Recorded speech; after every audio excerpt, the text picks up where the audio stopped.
Okay, just a little guide for you guys that want to purchase the little trigger kits that you can get for about 10 quid, that comes with the hammer spring guide and the end cap and then the little lug for the trigger. I'm already assuming you know how to take the stock off. It's just one screw that goes into the trigger guard and then one that goes into the rear that you take off, and it basically comes away.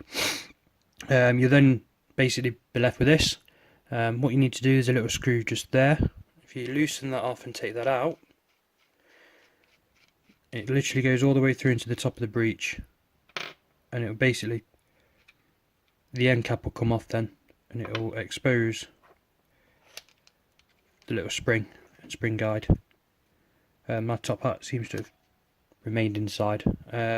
Basically, you take the spring guide out, the old one, put the new one in, put the end cap on as well, the top hat on as well.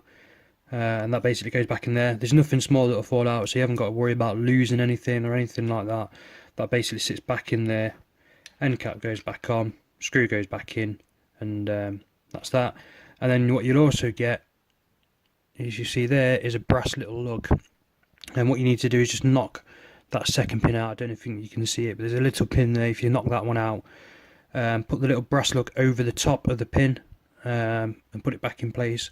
All that does is it takes some of the play up in the trigger and basically makes it release a lot quicker than what it would normally do if it didn't have that.